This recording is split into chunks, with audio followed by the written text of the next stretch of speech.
I'll just teach like an old time kind of, not really vaudeville, a little bit of a ragtime kind of thing, because you know we get into a lot of different songs, and I've done some acoustic blues lessons and some country stuff.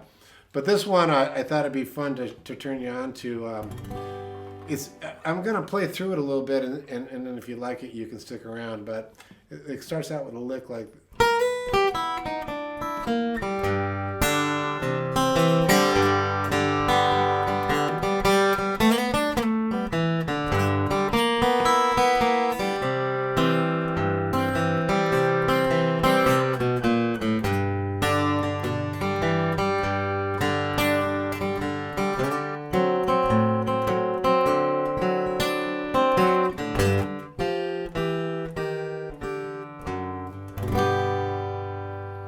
So I wanted to show you. I probably can't teach you all that stuff, but I wanted to show you a couple of licks that go in the key of G. If you're wanting to spice up your, kind of just a little G jam, open G jam thing, there's really no real rules on where to go on this. I mean, I'm just doing a 1-4-5, which is G, C, D. But I'm going to show you a couple ways to approach that. The first thing I'm going to show you is a lick, and this one is a little bit tricky, but I'll try to slow it down and give it to you. So basically what's happening, you work off your E string and you go up to the 7th fret from the 6th fret, like this. So you do a little half step. So this is kind of complicated, but stick with me. So you come up to the 7th fret, which is a B note. And then you come up to the 8th fret on your B string, okay? It's essentially like a G chord, right? You're working off a G chord. But instead of hitting that G chord, you go like, which is kind of a dissonant. I know it's a dissonant lick, but it's what makes it good. So stick around. So the first part is, okay,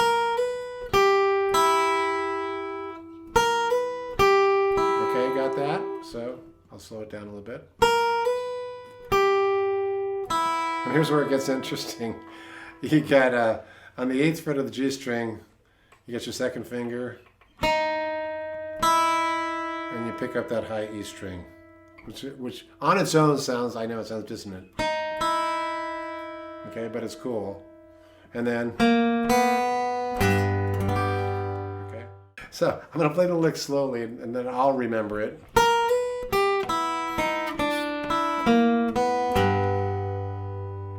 So first half is, and then, so that's basically the G string, 8th fret, 7th fret, and then you pick up the high E. So here's the first part. Okay, got that?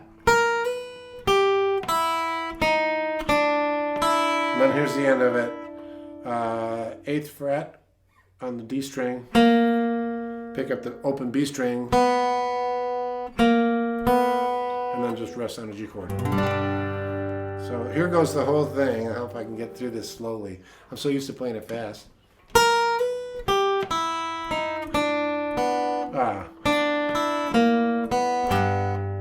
One more time.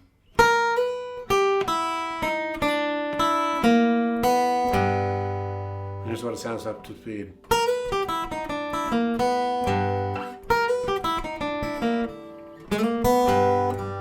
Okay, so it's a good way to drop into a little ragtime thing. Up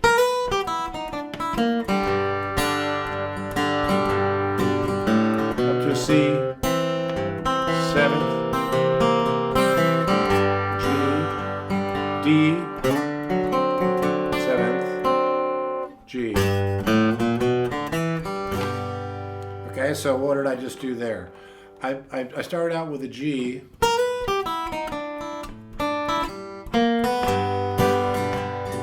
I went to C, did a little walk up, C 7th, back to G. And then I chose this D 7th, which looks just like a C, but up to, and then a 7th. So you got your pinky on that 5th fret of the G string. just like a C7, but up 2. What's cool about that is you go from a G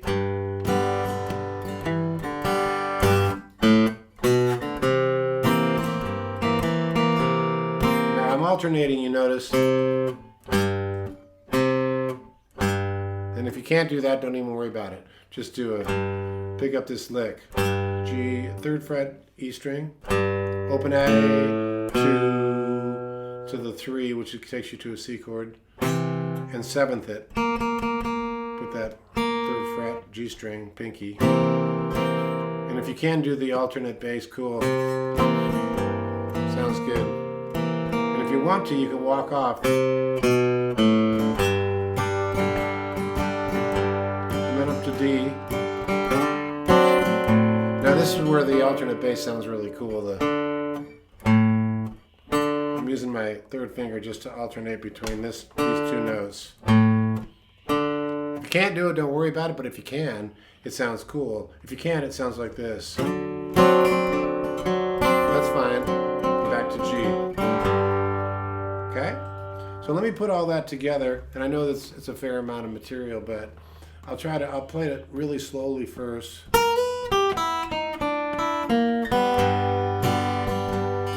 we'll walk up to a 7th.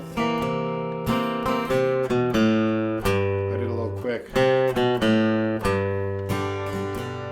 Okay, up to D.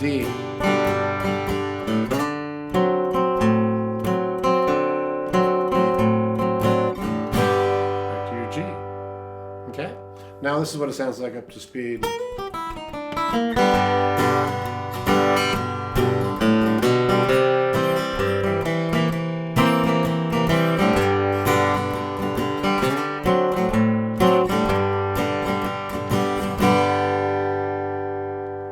So that's a little, a little kind of ragtimey, bluesy kind of thing.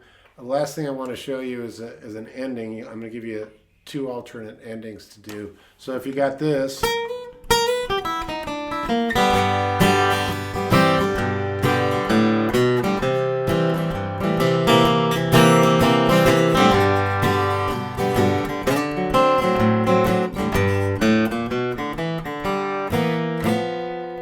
kind of cool. That's more countryside. So that is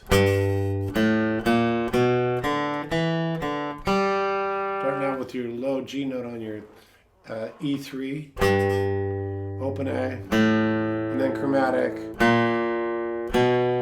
So you got your 1st finger, open A, 1st finger, A1, 2nd finger, A2.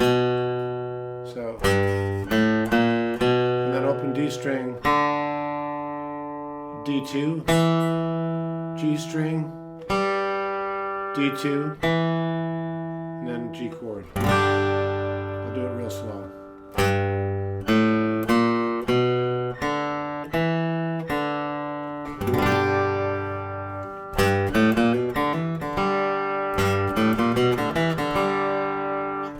That's one way to end it. Or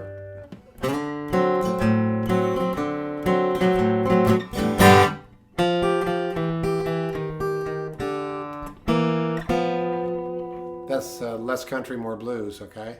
And all I'm doing there is a little G walk down. I land flat on the G.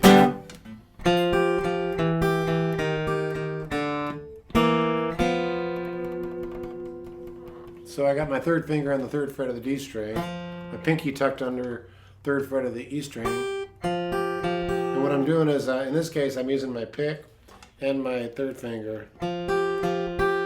You can do it just with the pick though. But it's important that you utilize only the D and E string on this one. You don't want any other extraneous strings ringing out there. So you want to be conscious to go.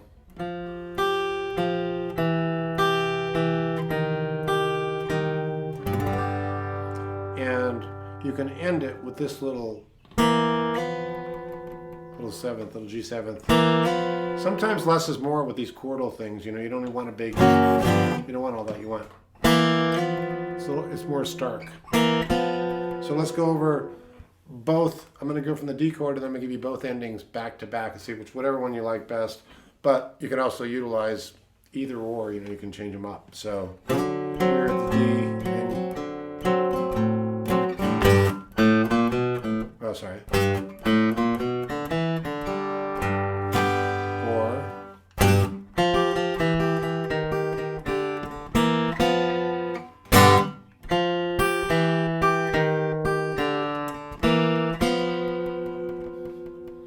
so here's the whole thing.